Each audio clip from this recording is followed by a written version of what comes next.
So you're the CEO of Immortal Studios, right, Payhuan? Yes. He's the founder. So how long has Immortal Studios been around?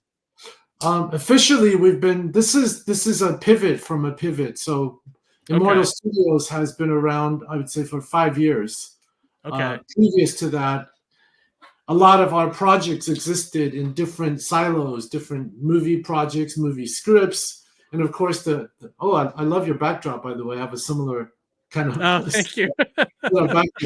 that the idea for Immortal Studios actually started way earlier when I was born. I was born into a family where my father was one of the top creators in this martial arts fantasy genre known as wuxia. And created all these books in red, so 61 novels that have spawned 31 movies and TV shows in Asia. So he was the new wave of the martial arts fantasy genre, taking it from kind of the ancient prose and language and modernizing it. He was modernizing it, of course, in the 60s, 70s, 80s, and 90s. And of course, when I came of age, became a creator myself and became a storyteller and became a founder and a CEO so that I could actually enforce the visions of these stories rather than relegating that to other people who worked on the finance and what have you. So ultimately, to protect the vision, I had to be on a journey to run my own stuff. So you consider that Immortal has been around, I would say, for eons. And it's immortal, you could say. Yeah. I was just gonna say, I remember, when we were in San Diego, you guys you told me on the fun fact about your connection to the Shaolin Temple and the Shaolin Monks. I was just wondering if you could, for the audience, just expand upon that a little bit more and just kind of give a little bit more insight in the connection between Shaolin and Immortal Studios. Well, let's start with the Shaolin first, because Shaolin is a temple that was created approximately 1,500 years ago. It's known as the official birthplace of Kung Fu and a form of Buddhism that's known as Zen Buddhism today in the West, but originally when it launched in China, it was Chan Buddhism. So, of course, they created, because spirituality and martial combat met officially in Shaolin Temple, and they had a 1,500-year history of creating superhumans. So many superhumans have kind of been spawned as a result of this fusion of physical combat and conscious spiritual awareness. So they fused it together. So this is known as the birthplace of Kung Fu. Seriously. And it inspired people like storytellers throughout the ages. And of course, in modernity, when radio came out or stage plays or books, they spawned a whole generation of books. And then they spawned a whole generation of movies. And where it really kind of exploded in the West was a lot of these movies that were made in the Hong Kong Kung Fu craze. I would say probably a third of them were around Shaolin Monks. So some of the favorites would be like 36 Chambers of Shaolin. More recently, things like Shaolin Soccer. Of course, when it came to the West, it inspired this show called Kung Fu with David Carradine. Oh, yeah. And when that became like the most popular show on television at that time, Bruce Lee and others just kind of, and then there was the Wu-Tang Clan, and became fully pop culture.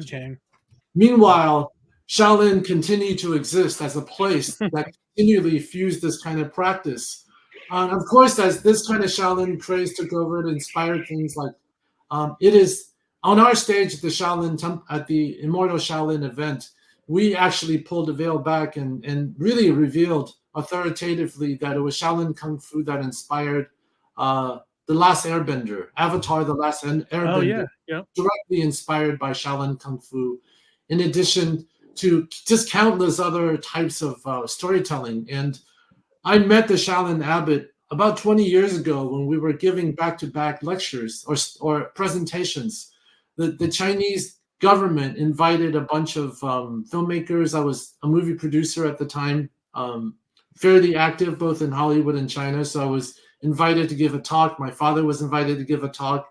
Sammo Hung was invited to give a talk. Shannon Lee, Bruce Lee's daughter, and the Shaolin Abbot was there. So we kind of hit it off. I never thought that I would really connect with the real Shaolin Temple, but I did. He invited me to visit him. And I did.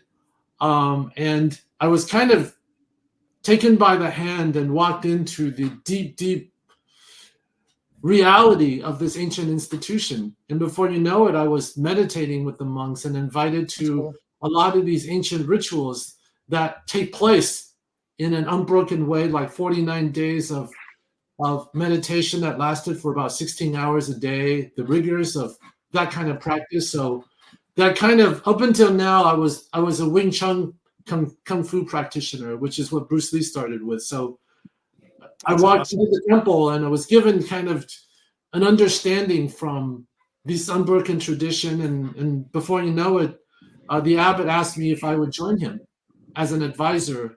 And eventually I would help them produce a reality show called K-Star, the search for the next Kung Fu action hero worldwide. So I traveled the world with them and met tens of thousands of the best martial artists.